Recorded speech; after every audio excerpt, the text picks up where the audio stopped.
everyone, hope you all are doing great. So I am back with part 2 video of payroll accounting section. In part 1, we went over some basic concepts of payroll accounting. If you have not watched that video, I recommend that you watch part 1 video before watching this video. I have provided the link in the description box. In this video, I will go over a detailed example of recording the payroll transactions. So let's recap what we learned in part 1. Payroll accounting usually involves 3 types of accounts. Asset, which is cash account, liabilities, and expense accounts. At the end of every payroll cycle, the employer will record wage expense to record the gross wages, and he will also record liabilities for the taxes and the deductions that were withheld from the employee's paycheck. And on the pay date, he will record the entry that will record the actual payment. Now, having a calendar in front of us will make it easy to understand the payroll entries. Let's say the employer in our example has a bi-weekly pay frequency and the pay date is Friday. The employer uses accrual accounting. Let's look at the payroll for the period of November 8 to November 19th, which is a 10 days period. The payroll will be finalized on November 22 and the pay date is November 26. After finalizing the payroll on November 22, the employer will make 2 entries in the accounting journal. Entry 1 will record the wage expense and liabilities, and entry 2 will be made to record the payroll taxes. When we talk about the payroll taxes, we are talking about the taxes that are employer's responsibility. And the third entry will be made on November 26 when the payment is actually made. So this is the information given to us. The numbers in the red box are coming from the payroll register and the black box shows the employer's tax responsibilities. Let's say that the payroll is same every pay period. They are salaried employees, so nothing changes. Everything is same for all the pay periods. Let's record the first entry. On November 22, after closing payroll, we will book the wage expense. We will increase the wage expense account by 6,000. The expenses increase on debit side, so we will enter 6,000 on the debit side of the T. Next, we will make the credit entries to record all the liabilities. We haven't paid the employees yet, so we will record the salaries or the wages payable for the net amount. And then all the taxes and deductions withheld from employees' paycheck will sit in the accounting books until they are deposited to the tax agencies. The liabilities increase on credit side, so we will increase our liabilities by making credit entries. The totals of the credit side and the debit side must always be equal. Entry 2 is to record the payroll tax expense. The totals of all the employer share of payroll taxes is $831. So we will record the payroll tax expense for $831 on the debit side. And we will enter all the liabilities for employer share of taxes on the credit side. The numbers are already given to us, so we will enter them. We add the numbers and we get the amount for the payroll tax expense and we will plug that in as a debit entry. And here comes the pay date, November 26. On this day, we are actually paying the employees and also depositing all the taxes. So in entry 3, we will decrease the liabilities that we recorded in the previous 2 entries by debiting the liabilities. And we will also decrease the cash for the cash payment that we are making. So all the liabilities that we recorded in the previous two entries will now be debited because we are decreasing our liability, and the liabilities decrease on the debit side, and we are also decreasing our cash. Now the cash amount that we will credit is the total of our gross wages and also the employer's share of taxes. So 6,000 plus 831, that gives you 6,831. And we are done with the payroll entries for that pay period.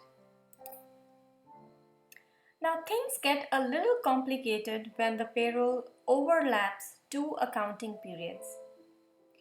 You might be thinking that if the payroll is exactly same every pay period, the journal entry should also be same every pay period.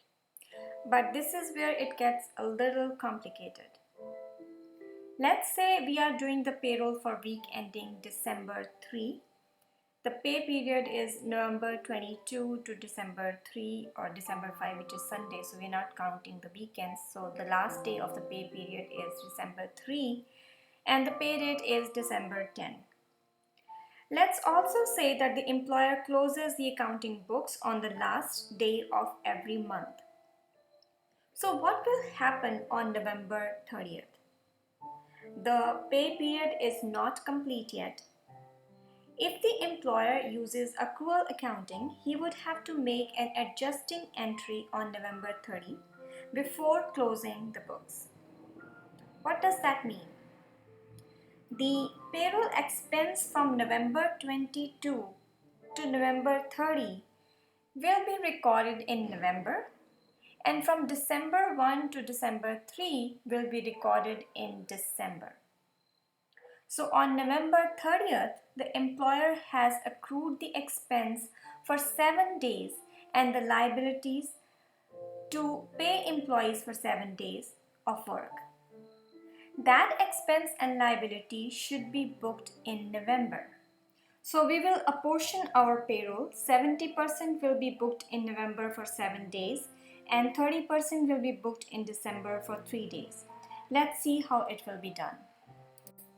The payroll information is same, and I have apportioned the payroll in Excel, and we will make the following entries on November. We will only book 70% of the payroll expenses on November 30th, and here is the entry. Based on the information given to us, we took 70% of 6,000 gross wages and got 4,200, which is entered as debit entry to increase our expenses. Then we took 70% of all the employees' taxes and deductions withheld and booked them as liabilities separately. We also booked 70% of the net wages, the salaries payable on November 30th. The entry 2 will be to book the 70% of employer taxes. Those are the only two adjusting entries that we will do on November 30, which is the end of the month. And now comes December. We process the payroll on December 6, Monday, for the pay period of November 22 to December 5. We have already booked the 70% of this payroll in November. Now we will book only 30% of the payroll expenses and liabilities. We will still be paying our employees and the tax agencies on December 10, but right now we are just booking our expenses and liabilities incurred that belong to December. We are doing our first entry of the 3 entries, and entry 1 will be to book 30% of the payroll salary or wage expense and the liabilities for the net wages, taxes and other deductions withheld from employees' paycheck. Entry 2 will be to record 30% of employer payroll taxes, which is employer share of FICA, FUTA, SUTA taxes. The payroll tax expense is total of all the employer taxes calculated at 30%. Again, with this entry, we are increasing our expense and we are increasing the liabilities. And here is the final entry for the pay period. This entry is made to make the payments. We are paying out the employees and we are depositing the taxes and other deductions withheld from employees' paychecks, and we are also depositing the employer's share of taxes. So in entry 3, we will decrease our cash by the credit entry, and we will also decrease all our liabilities. Even though we split our expenses and liabilities in the previous entries between November and December, we booked 70% in November and 30% in December. In the third entry, we will decrease our liabilities for the whole amounts. Here is the reason why. Liability is a balance sheet account, and balance sheet is a permanent financial statement. The amounts are carried over from one cycle to another. So whatever we booked in liabilities with November entry will be carried over in December. And we will see the 70% amount that we booked in November and 30% amount that we book in December sitting separately under each liability.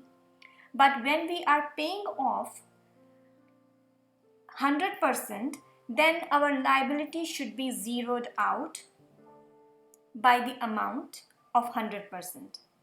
So we will make a 100% debit entry under each of the payroll liability account when we make the payment.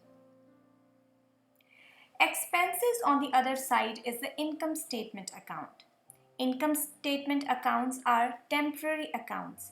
They are zeroed out at the end of each accounting cycle when the books are closed. So the expense account in December will show only expenses that belong to December, and it will be zeroed out at the end of the accounting cycle.